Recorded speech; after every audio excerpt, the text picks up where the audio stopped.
रेगिस्तान की अनंत खामोशी में, जहां रेत की लहरें हवा के साथ फुसफुसाती है, एक छोटा सा दल खड़ा था। रात का अंधेरा छाया हुआ था, सितारे चमक रहे थे, लेकिन आसमान में अमेरिकी उपग्रह घूम रहे थे, हर पल नजर रखते हुए। मई 1998 की वो रातें, डॉक्टर एपीजे अब्दुल कलाम और कुछ चुनिंदा वैज्ञानिक बिना किसी शोर के, बिना किसी फोन के, सिर्फ चुपचाप योजना बना रहे थे।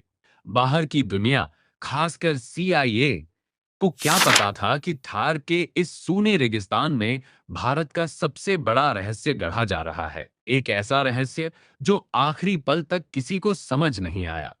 कल्पना कीजिए, रेगिस्तान के बीच एक पुराना सा कैंप, डॉक्टर कलाम, मिसाइल के पुरुष, अपनी शांत आंखों से टीम को देख रहे हैं। उनके साथ हैं बीएआरसी और डीआरडीओ के सिर्फ मुट्ठी भर वैज्ञानिक, चुनिंदा, भरोसेमंद, जिन्हें कोड नाम दिए गए थे। कोई बड़ा काफिला नहीं, कोई हेलीकॉप्टर नहीं, सब छोटे छोटे ग्रुप में अलग अलग रास्तों से पहुंचे थे।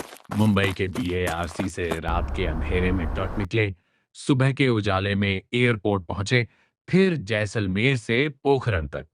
हर कदम पर सावधानी, एक गलती और सब खत्म। लेकिन सस्पेंस तो यहीं शुरू होता है। दिन में सब कुछ सामान्य। 58वीं इंजीनियर रेजिमेंट के जवान भारी मशीनें वहीं छोड़ देते जहां वह थी। रेत के ढेर हवा की दिशा में बनाए जाते ताकि उपग्रहों को लगे ये प्राकृतिक टीले हैं। लेकिन जैसे ही सूरज ढलता, रात का खेल शुरू। कैमोफ्लेज नेट के नीचे खाइयां खोदी जाती, केबल बिछाए जाते, रेत वापस डाली जाती, पुरानी झाड़ियां लगा दी जाती।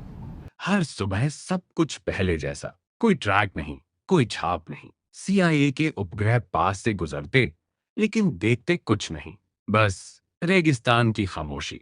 डॉक्टर कलाम की आवाज में वो दृढ़ता थी जो टीम को जोड़े रखती। हमारे देश के लिए ये पल है, वे धीरे से कहते। लेकिन हर रात का खतरा अलग था। उपग्रहों का समय पता था, फिर भी एक पल की चूक और अमेरिका को भनक लग जाती। वैज्ञानिक प्रेयर हॉल नाम के उस छोटे से भवन में डिवाइस तैयार कर रहे थे। कोई बात बाहर नहीं, कोई फोन नहीं, सिर्फ विस्पर और नोट्स जो जल्दी जलाकर फेंक दिए जाते।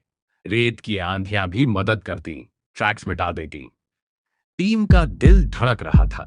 क्या आज रात कोई संकेत छूट गया? क्या कोई जासूस नजर आ गया? लेकिन कलाम साहब की मुस्कान सबको भरोसा दिलाती, हम सफल होंगे। दिन बीतते गए, तनाव चरम पर।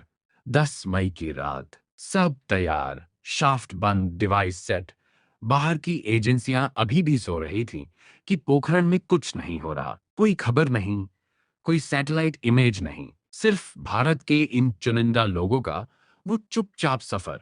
11 मई की सुबह, पहला विस्फोट। शक्तिमस 1, फिर शक्तिमस 2 और शक्तिमस 3। धरती हिली, लेकिन रेगिस्तान में सब छिपा था। 13 मई को 2 और 5 परीक्षण पूरे।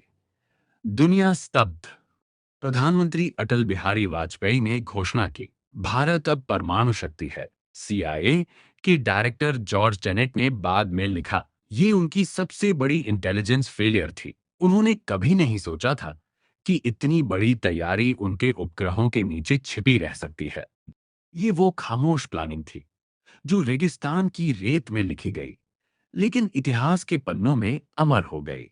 डॉक्टर कलाम और उनके साथियों ने साबित कर दिया, सच्ची ताकत चुपचाप काम करने में है, सपनों को चुपके से पूरा करने में है। भारत ने दुनिया को दिखा दिया, हम तैयार है, हम मजबूत है, और हमारी खामोशी ही हमारी सबसे बड़ी आवाज है। जय हिंद।